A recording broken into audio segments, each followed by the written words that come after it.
오늘 읽으신 말씀, 본문은 여러분 잘 아시는 말씀이죠? 네, 많이 들어보셨을 겁니다. 이 본문을 가지고 노래, 찬송도 많이 만들었습니다. 우리 교회가 제작한 기쁨 찬송 찬양집에도 수록이 되어 있습니다. 두 가지인데 79장 아실 겁니다. 사랑은 언제나 오래 참고, 그렇게 시작하는 거 아시죠? 이 79장은 오늘 본문 4절부터의 내용을 가지고 만들어진 겁니다. 또 하나의 찬양이 있습니다. 기쁨 119장. 천사의 말을 아는 사람도 사랑 없으면 소용이 없고, 아시죠? 네. 119장인데 이것은 오늘 본문의 1절에서 3절의 말씀을 가지고 만든 찬양입니다. 여러분, 이 두 찬양 중에 어떤 찬양을 더 좋아하십니까? 둘 다 좋아하시겠죠. 그런데 오늘 사도 바울이 작사가 아닙니까? 노래의 작사가. 작사가는 노래를 부른 사람이 어떤 노래, 어떤 마음으로 부르기를 원할까요? 한국 사람, 노래 잘하는 사람은 정말 많더라고요. 그죠? 노래 잘하는 사람. 노래를 잘하는 사람 뽑는 오디션 프로그램이 많은데, 이제 노래를 부르면 앞에 심사위원이 심사를 합니다. 근데 그 심사위원이 그 사람을 선택하는 것이 뭘까? 저는 매번 볼 때마다 그걸 알 것 같더라고요. 그건 뭐는 절실함을 가지고 있는 사람을 뽑더라.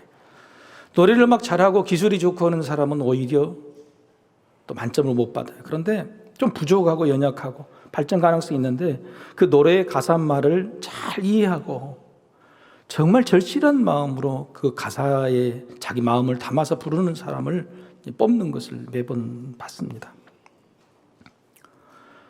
사도 바울이 사랑이라는 노래의 대부분이 작사자입니다.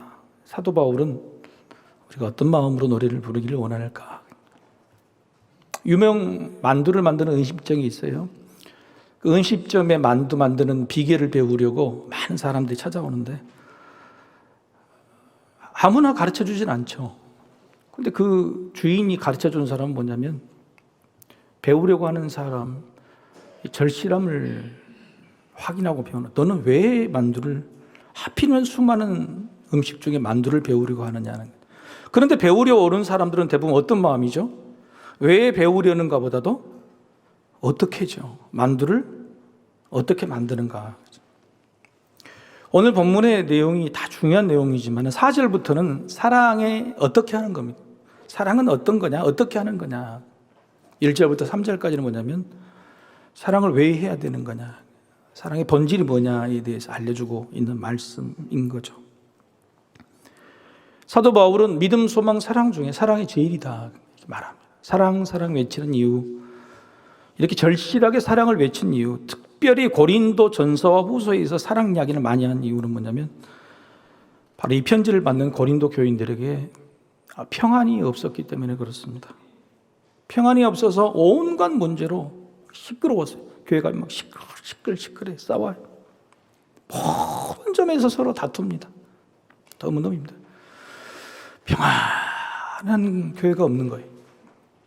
근데 그 평안이 없는 이유가 뭐냐? 사도 바울은 그것을 이 고린도서라는 편지를 통해서 알려주고 있는 거예요. 평안이 없어 싸웁니다. 소송을 벌이고 다투고 경쟁하고 그러면 이것은 이렇게 처리해라는, 어떻게 해라는 방법을 가르쳐 준 게 아니고 왜 그런 게 생겼냐는 말. 본질이 뭐냐? 왜 그렇게 불안하냐? 평안하지 못하냐? 그걸 알려주는 거예요. 여러분, 내가 매주 여러분에게 던지는 질문이 있죠. 여러분, 지난 한 주간 평안하셨습니까? 대답들을 못 하십니까? 이 대답이 쉬운 것 같아도 굉장히 어려운 대답이에요. 왜요? 이 질문을 드리자마자, 그래, 내가 지난 한 주간에 평안했을까? 평안하지 않았을까? 문제와 일들은 없었는데 마음이 평안하지 않았다. 문제와 일이 있었지만은 마음은 평안했다. 간단한 그냥 질문이지만 평안하셨습니까? 라는 대답에 쉽게 하기가 어렵다고 합니다. 근데 놀랍게도요, 사람들은 대부분 평안하다고 대답을 합니다. 대부분. 평안했습니다. 심지어는 한국 사람이 인사법이 있죠. 평안하셨습니까? 그럼 뭐라고 대답해요?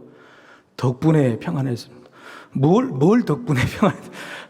처음 만나고 인사하고 한 주간에 연락 교제도 없는데 덕분에 평안했다고 그러는 거예요. 거칠의 예절까지 동원해서 한국 사람 우리들은요 평안한 척을 합니다. 불안해도 불편해도 들키기 싫으니까. 자존심 때문에 그렇죠. 자존심으로 평안하지 않으면서도 평안하다고 남들에게 그리고 자기 자신에게도 그렇게 거짓말을 하는 겁니다. 하지만 성경은 말하고 있습니다. 스스로 속이지 말라. 이런 거짓말이 오히려 평안에서 더 멀어지게 합니다. 자존심이라는 것이 그 불안을 조장하는 거예요. 그래서 여러분, 우리가 불안할 때에 자존심을 내려놓아 버리면 평안해요. 놀랍죠? 내가 불안한 마음이 들 때 내가 가지고 있는 자존심을 딱 내려놔 버리면 의외로 평안해질 때가 굉장히 많다고 하는 거예요. 고린도 교회 교회뿐만 아니라 고린도 교회 성도와 고린도 교회를 만든 사도 바울 간에도 불편했어요. 평안하지 않았습니다. 왜냐하면 고린도 교회 문제가 많았다는 사실을 알고 사랑의 마음으로 사도 바울이 막 편지를 보냅니다. 방문도 했어요. 그런데 고린도 교회는 딱 닫아버립니다. 우리가 뭐가 불편해? 평안하지 않아? 우리 평안해, 우리 교회. 잘 살고 있지 못하면서도 불구하고 사도 바울이 너희는 잘 살고 있지 못해 라고 말하는, 우리 잘 살고 있어요. 무슨 간섭이세요? 이런 문제가 있지, 빨리 해결하자면 안 돼. 아니야, 우리 문제 아니에요. 잘하고 있어요. 스스로 할 수 있어요. 고린도 교회는요 평안하지 않지만 평안한 척하고 스스로를 속이고 있었더니 사도 바울을 무시하게 되는 겁니다. 평안한데 왜 평안하지 않다고 말해요? 우리 찾아오지 마라. 우리하고 거리를 끊자. 불신의 문제였는데 이게 불화의 문제로 번져버렸습니다. 우여곡절 끝에 몇 번의 편지와 방문, 상처를 주고받은 가운데 드디어 문제가 해결됐죠. 그리고 마지막 보낸 편지 고린도후서 마지막 부분에 사도 바울이 이렇게 말합니다. 고린도후서 13장 11절이죠. 마지막으로 말하노니 형제들아 기뻐하라. 온전하게 되며 위로를 받으며 마음을 같이하며 평안할지어다. 또 사랑과 평강의 하나님이 너희와 함께 계시리라. 거룩하게 입맞춤으로 서로 무난하라. 여러분, 지난주 설교의 내용 중에 뭐가 있었죠? 무난하라. 어떻게? 무난이 뭐죠? 그냥 의례적으로 평안하셨냐고 묻는 게 아니라 반가운 마음으로, 존경하는 마음으로, 너무너무 보고 싶어하는 듯 사랑하는 거죠. 고린도 교회 문제가 해결이 됐다는 겁니다. 이제는 평안해도 돼. 무엇보다도 평안을 주신 하나님께서 너희와 이제 함께 하신다. 할렐루야. 그렇게 해결이 됐다고 하는 겁니다. 자, 그렇다면 고린도 교회의 실질적인 문제는 뭐고 어떻게 이 문제가 해결이 됐을까? 평안하십니까? 이렇게 여쭤볼 때에 내 스스로가 평안합니다. 저는 평안할 수 있습니다라고 선뜻 대답할 수 있는 방법이 뭘까? 살펴보자 하는 거예요.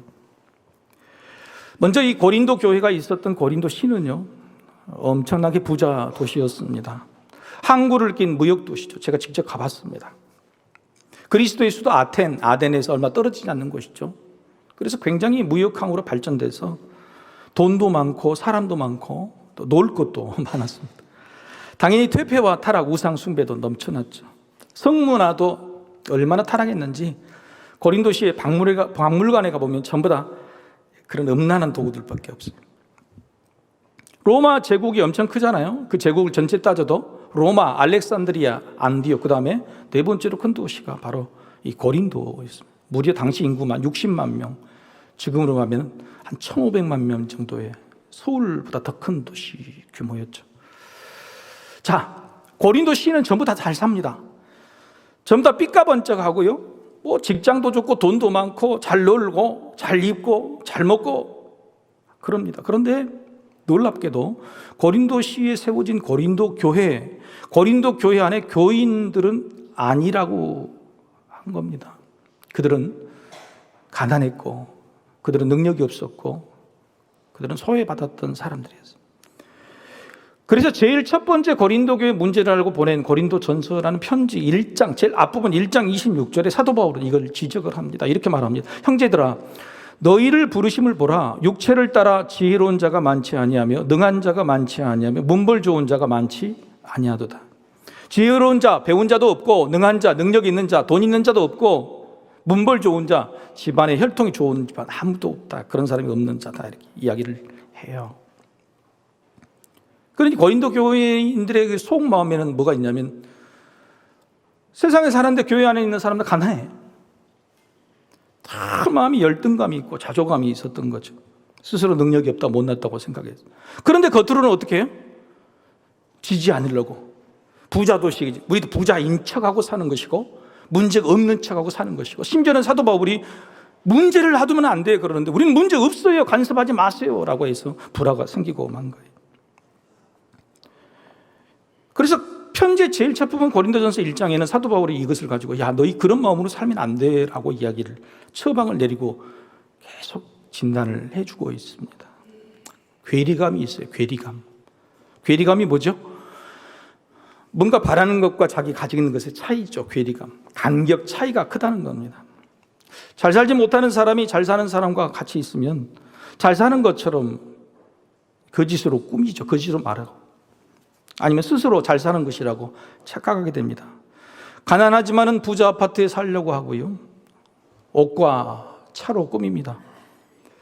자식들에게는 부모가 그렇게 힘들어도 가난한 티 안 내려고 엄청 많이 입혀주죠. 그리고 스스로 잘 산다고 착각합니다. 빚만 잔뜩 있고 여기저기 빌려가면서 돌려막기 하면서도 말입니다. 여러분 지금 우리나라가 그렇지 않습니까? 우리나라가 역대 최고로 빚이 많습니다. 1인당 빚이 어마어마할 정도로 많아요. 전부 빚더미에 앉아있는데 다 잘 살게 보여요. 전부 다 평안하게 보여요. 교회 안에도 마찬가지라는 거예요. 엄청나게 많이 불안한데 힘든데 교회만 오면 평안한 척 해야 돼요. 가진 척 해야 돼요. 있는 척 해야 돼요. 문제가 해결 안 되는 이 괴리감이 다니기가 힘든데 외로운데 믿음도 마찬가지였어요. 고린도교의 믿음도 열심들을 냈습니다. 그래서 엄청 전도도 많이 했는데 그게 감사하고 만족함에서 나온 게 아니고 서로 경쟁하는 거예요. 그래서 바울파, 아볼로파, 그리스도파 이게 나눠진 거 서로 막 싸우는 겁니다.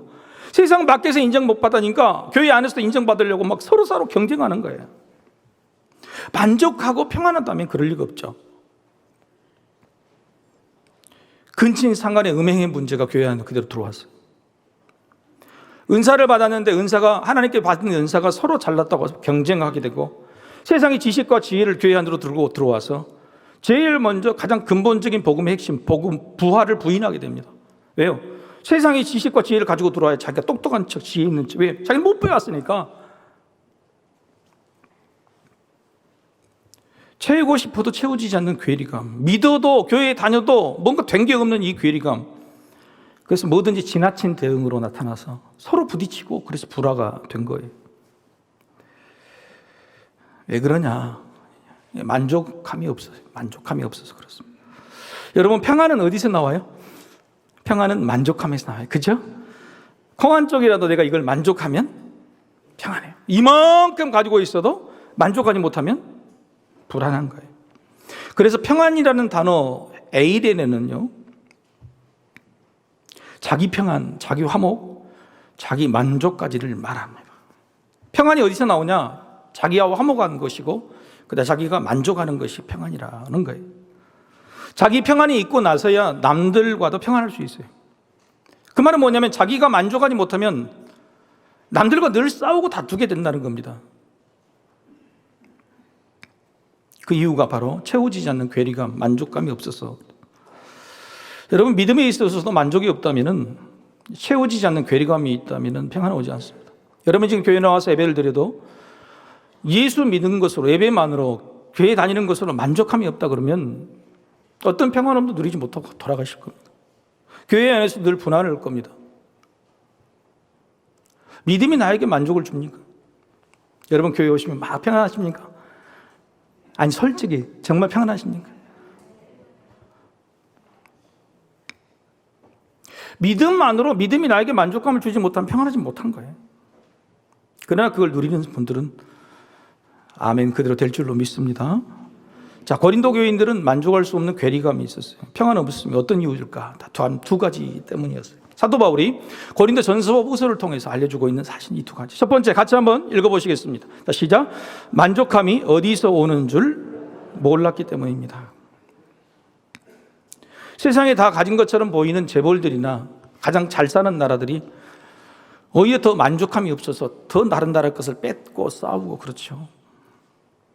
더 욕심을 내고 찾아다닙니다.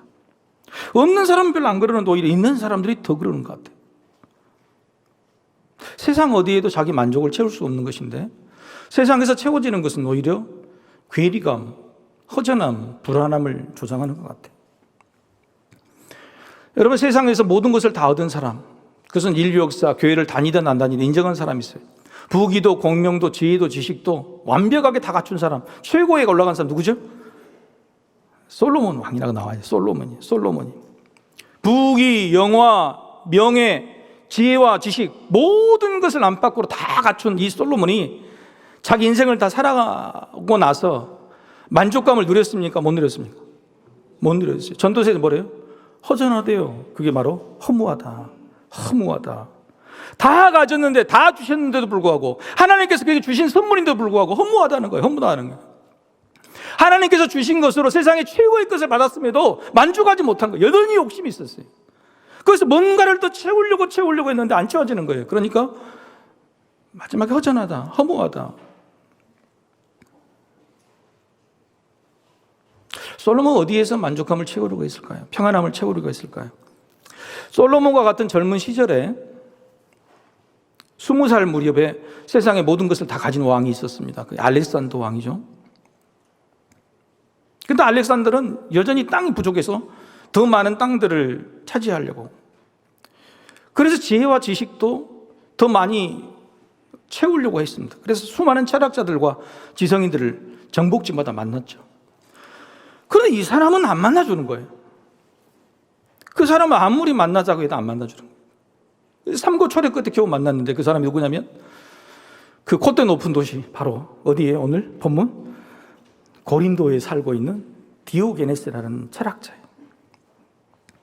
알렉산더가 기분이 나빠서 디오게네스에게 야, 나는 너에게 뭐든지 줄 수 있어. 말해봐! 왕이 그랬더니 이 디오게네스가 뭐라고 그래요? 햇볕 좀 가리지 말고 피해주세요. 비켜주세요. 유명한 이야기잖아요. 옆에 있는 신하가 당장 칼을 빼들어서 디오게네스를 죽인다고 그랬더니 알렉산더가 말립니다. 그래서 하는 말이 뭐냐면 내가 다시 태어나면 이 디오게네스가 되고 싶다. 알렉산더 다 가진 사람, 다 채우려고 하는 사람, 그런 능력 있는 사람도 뭔가 허전하고 허무한 거예요. 차라리 개처럼 세상에 드러놓은, 여러분 이 디오게네스의 철학 학파가 견유학파입니다. 견유학파. 견자가 무슨 자예요? 개견자예요. 개 같은 인생. 그래서 알렉산더하고도 서로 대화할 때 첫 번째 나는 당신의 개요, 당신도 개라고 이야기를 해요. 개가 뭐냐? 시니컬입니다. 조롱하는 겁니다. 인생에 아무리 수많은 것들이 있어도 그걸 다 만족할 수 없다. 그 평안을 줄 수 없다. 그래서 그냥 주어진 대로 살자. 있는 것대로 살자는 거예요. 그런데 세상에 필요한 것이 없고 세상에 주어진 대로 사는 것이 행복하다고 생각하는 그런 욕심이 없는 디오게네스도 뭐가 필요했어요 지금? 햇빛이 필요했단 말이에요. 햇빛이 필요했어요. 다 가진 알렉산더도 이게 필요 없다. 차라리 디오게네스처럼 만족하며 사면 참 좋겠다. 한 나라의 황제를 무시했던 디오게네스도 진짜 필요한 것은 뭐였냐면 햇빛이었다는 거예요. 만족함이 어디서 옵니까? 세상에서 나오지 않습니다.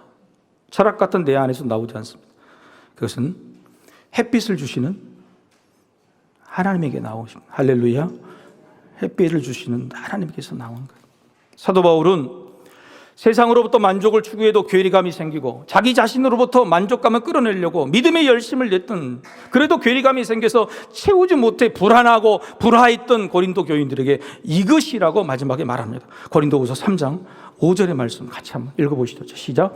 우리가 무슨 일이든지 우리에게서 난 것 같이 스스로 만족할 것이 아니니 우리의 만족은 오직 하나님으로부터 나느니라. 우리의 난 것, 어떤 것, 세상에서 주어진 어떤 것으로 만족할 수 없다. 만족은 오직 하나님으로부터 난다. 두말하지 않겠습니다. 만족은 하늘에서 오는 겁니다. 하나님으로부터 오는 겁니다. 여러분, 지진이 나고 핵 오염수가 풀어지니 얼마나 불안해요. 사람이 할 수 있는 게 없어요. 사람은 불안 조장 덩어리예요. 그것은 밖에서 오든지 내 안에서도 그런지 하나님께서 오는 것이 평안을 주는, 그의 만족을 주는 거죠. 자, 두 번째 한번 같이 읽어보십시다. 자, 시작.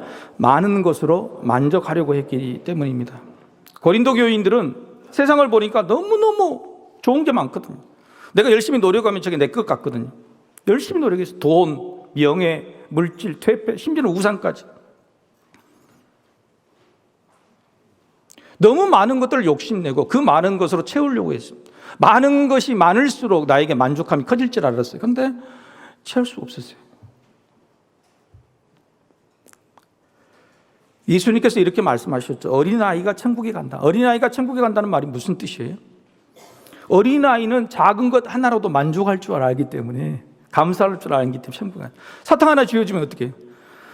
막 천하가 자기 것처럼 그냥 옆에 손에 쥐은 거 싹 버리고 사탕만 보러 가잖아요.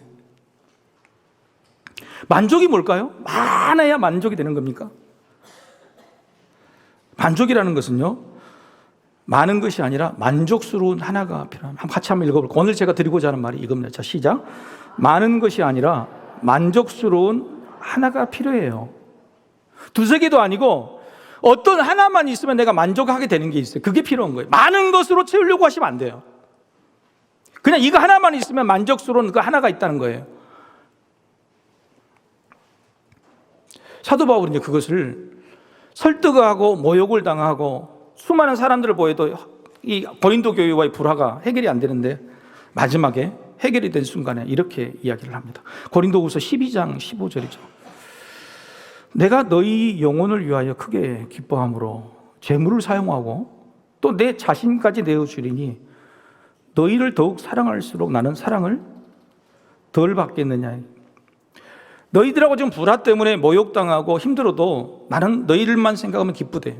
그래서 재물을 사용한대. 있는 재물 다 사용하고요. 심지어는 너희를 위해서 나 목숨도 내어 주어도 기쁘다는 거예요. 너희를 사랑하는 일이 나에게 너무너무 기쁜 일이에요. 근데 왜? 내가 너희를 사랑하면 살아갈수록 누가 나를 사랑하시니까? 주님께서 나를 사랑해 주시니까. 너희를 사랑하면 살아갈수록, 그래서 사랑한다고 모든 걸 다 써버리면 주님께서 나를 덜 사랑해 주시겠냐? 사랑할수록 더 사랑해 주신다는 거예요. 사람들은 착각하고 있는 겁니다.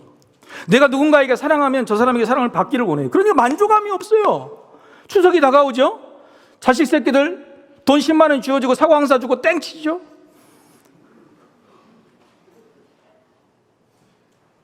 나는 저들에게 뭘 줬는데 돌아온 게 없단 말이에요. 여러분, 그러면 만족감이 없는 겁니다. 누구에게도. 근데 사도 바울은 어떻게 했냐면 내가 너에게 주는 것에 돌아온 것을 기대한 게 아니라 어디에서요? 하늘에서. 하늘에서. 내가 돌려받는 것은 저기라고요. 여기가 아니에요. 여기서 돌려받으려고 그러니까 절대 만족감이 없는 거예요. 불안한 거예요. 평안은 어디서 오느냐? 하늘에서 옵니다. 믿으시길 소망합니다. 바로 그 이야기를 하고 있는 거예요. 사도 바울의 모든 것을 다 써도, 그래서 사라져도 만족한 기쁨이 있는 것은 예수님의 사랑으로 만족했기 때문이에요. 비워진 만큼 채워주는 거예요. 여러분, 이스라엘이 참 대단한 지형을 갖고 있어요. 이스라엘 가운데 요단강이 있잖아요. 요단강은 생과 사예요. 생명과 죽음을. 근데 그 요단강을 만드는 것이, 위쪽은 갈릴리 바다고 밑에는 사해 바다예요. 갈릴리 바다는 위에서 받아서 밑으로 흘려보내서 건강합니다. 그런데 사해는요, 받은 것을 다시 흘려보내지 않았어. 그래서 죽었어요. 그래서 사해예요.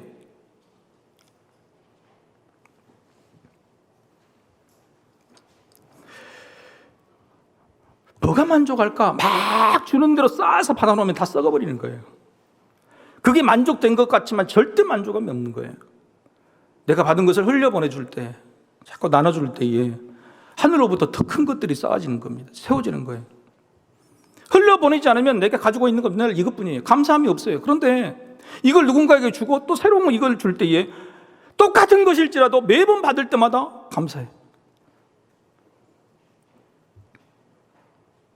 1,000만 원이 내 전 재산으로 붙들고 있는 사람, 평생도록 1,000만 원이 고마운지 모르는데 1,000만 원을 누군가에게 썼는데 1,000만 원이 또 하나님께 주셨다. 그러면 새로 주실 때마다 감사한 거예요. 그런데 둘 다 똑같이 1,000만 원입니다. 그죠?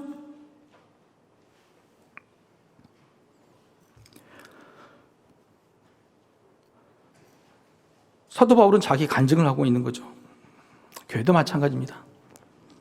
만족은 나에게서 또 남에게서 나오는 게 아닙니다. 나에게서 쥐어짜고 남에게서 받으려고 하니 만족이 없습니다. 써야 채워지고 사랑해야 사랑받습니다. 분명한 건 만족은 하늘에서 온다는 겁니다. 세상에서 사랑하기 위해 비우면 하늘에서 사랑으로 만족스럽게 채우는 것, 이게 바로 만족의 섭리, 만족의 규칙. 한번 읽어보시겠습니까? 같이 시작.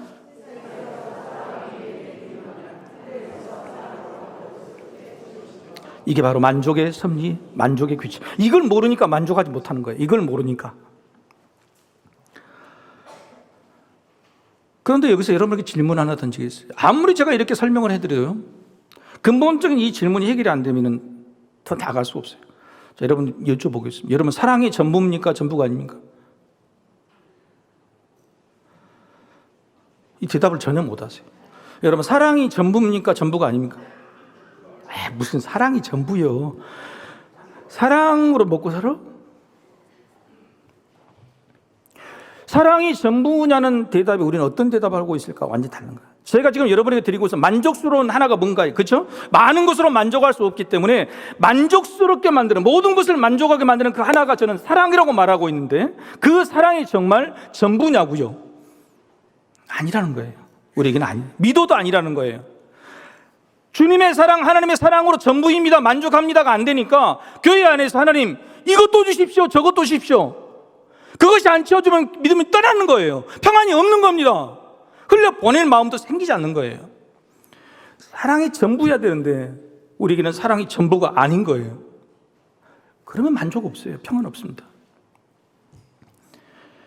여러분, 완전하신 하나님께서 창조하셨어요. 그래서 모든 걸 보기에 좋았더라 그랬죠. 보기에 좋았더라. 그런데 하나님이 실수하신 거 알아요, 여러분? 하나님이 창조하실 때 실수를 한 가지 하셨어요. 뭘 하셨을까요? 보기에 좋았더라 그랬는데 보기에 좋지 아니하니라고 말씀하신 게 있어요. 뭐죠? 그렇죠. 그냥 감사합니다. 한 분이나 대답해 주셔서. 나 시험 들 뻔했어, 우리 교회는. 아담을 혼자 만들어 놨더니 아담이 혼자 있는 것이 하나님 뭐예요? 보기에 좋지, 하나님이 실수하실 일이 없죠. 그런데 하나님이 만드신 모든 것이 완벽하게 보기에 좋았는데 만드신 것 중에 보기에 좋지 않은 것이 뭐냐면 혼자 있는 것이에요. 외로워하는 것이에요. 그건 뭔 말이냐면 다 갖춰도, 창조로 완벽하게 세상을 만들어놔도 뭐가 없으면, 사랑이 없으면, 사랑할 사람이 없으면 불안정한 거예요. 그래서 하와를 만드신 거 아니에요? 여러분, 우리는 이 땅이 천국의 삶이 되기를 원합니다. 천국의 삶이 되기를. 그렇죠? 에덴 동산처럼. 근데 에덴 동산에서 사람은 무슨 일을 했을까요? 먹고 사는 모든 문제는 누가 주셨죠? 하나님 주셔서. 사람은 한 일은 뭐가 있어요? 지구들끼리 사랑하는 일 외에는 한 거에 없어요. 우리가 만족한다고 생각하는, 만족이라고 생각하는 천국 같은 삶은 뭐냐면 모든 것은 하늘로부터 하나님이 주실 것이고 나는 오로지 사랑하는 거, 오로지 사랑이 전부인 거, 그 사랑만으로 만족하는 거, 그게 에덴 동산, 그게 천국이에요. 그래서 예수님이 지혜로운 지식인들이 와서 물어볼 때 도대체 신앙이 뭡니까? 믿음이 뭡니까? 영생이 뭡니까? 사랑이다. 하나님 사랑이고 이웃 사랑이 사랑이야. 두말하지 않고 사랑이라고요.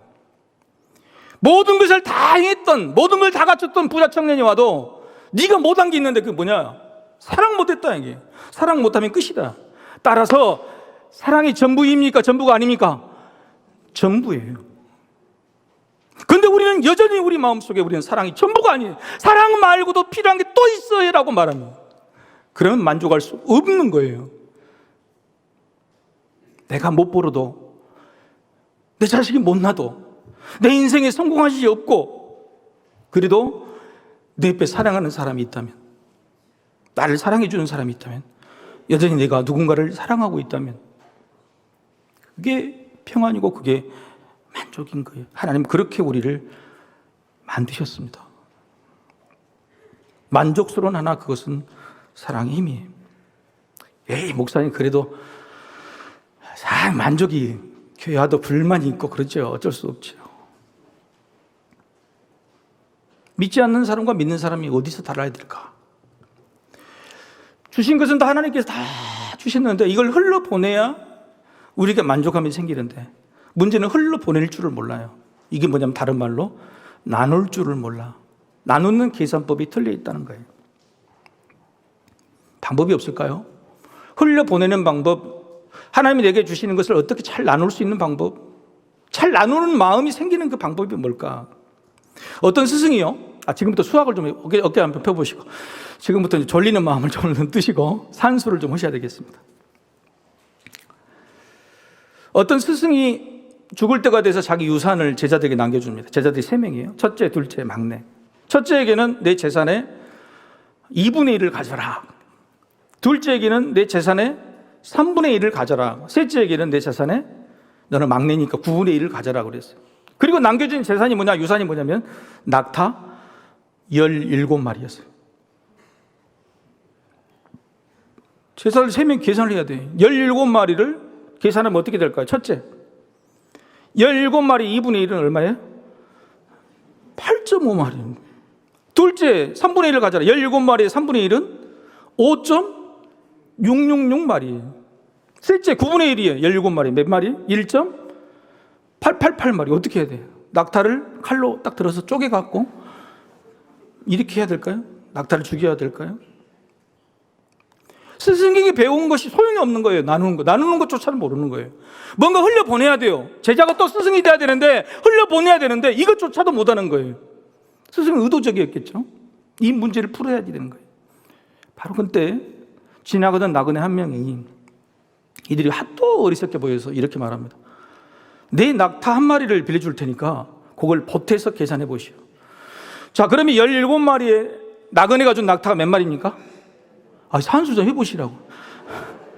18마리가 되죠. 자, 18마리를 나눠봅시다. 18마리를 첫째 2분의 1로 나누면 9마리, 둘째 3분의 1로 나누면 6마리, 셋째 9분의 1로 나누면 이 2마리 딱 떨어지는 거예요.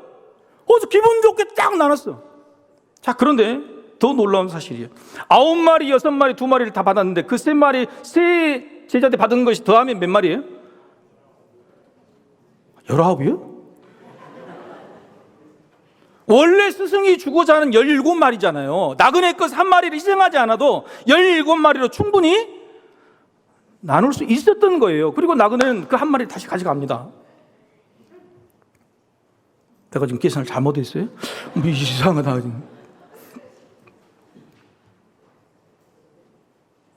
하나님 우리에게 많은 걸 주셨죠. 제 얼굴 좀 보여주세요, 이제. 하나님 우리가 노력하지 않아도 많은 걸 주셨어요. 근데 그것으로 만족하지 못하는 것은 흘려보내지 않아서, 나누지 못해서 그랬어요. 우리는 욕심이 많아요. 막 붙들어 채우려고 하는 거예요. 나누는 방법을 모릅니다. 그런데 수없이 주시는 그것들 중에 단 이거 하나를 더해서 나누면 나눠지는 거예요. 그게 뭘까요? 바로 예수님의 사랑이에요. 움켜쥐고자 하는 내 욕심 가운데 예수님의 사랑이 들어오면 나눠지는 계산이 되는 거예요. 사랑이라는 허수를 넣어야 골고루 나눠지죠. 하지만 사람은 허수가 아닙니다. 모든 경우의 수가 실수가 되도록 강하게 만드는 강수가 바로 사랑이에요. 나는 왜 흘려보내지 못하고 나누지 못할까? 끝까지 붙들고 쌓아두기만 할까? 그래서 만족함을 모르고 살까? 예수님의 사랑이 더해지지 않았기 때문에 그래요. 많은 것이 아니에요. 나는 17마리를 가지고 있을지라도 한 마리에 예수님의 사랑이 있으면 계산이 되는 거예요. 계산이 되는 거예요. 교회를 다 팔자는 말이 아닙니다. 여러분의 재산을 다 얹으라는 말이 아닙니다. 여러분이 가진 것 중에 나눌 수 없다면, 그래서 만족스럽지 못하다면 우리를 희생하신 예수님의 사랑을 거기 더해보세요. 나눠지는 거예요. 흘려 보내지는 거예요. 하늘의 것으로 다시 채워지는 겁니다. 예수님의 낙타 한 마리, 예수님의 사랑이 어떤 계산법이든 반드시 필요합니다. 작은 것으로 보일지 몰라도 그게 없으면 계산되지 않는 것이죠. 오히려 그게 전부죠. 사랑하는 성도 여러분, 다시 한번 묻겠습니다. 사랑이 전부입니까? 전부가 아닙니까? 천국과 지옥의 식사법을 아시죠? 똑같이 아름다운 맛있는 음식이 있는데 천국은 이게 구부러지지 않게 만들었어요. 팔이. 지옥은 구부러지게 만들었어요. 구부러져서 자기 입에 넣고 싶은 대로 넣는 거기가 지옥이고요. 구부러지지 않아서 그것을 어떻게 먹어야 돼요? 나 입으로 못 들어가니까 남의 입에 넣어주는 거, 그게 천국인 거죠. 우리는 사랑합니다. 사랑이 있습니다. 근데 그 사랑이 나눠지고 흘러가지 않아서 평안하지 않는 것은 나누는 방법을 몰라서 그래요. 예수님의 사랑을 더하시기를 소망합니다. 우리 교회에 주신 것 중에 예수님의 사랑을 조금 더해서 그걸 잘 나누게 하면 성도 여러분의 힘들어진 그 마음 속에 하나님 놀라운 것으로 채워주실 줄로 믿습니다. 아멘. 다 같이 일어나셔서 우리 하나님을 찬양하겠습니다.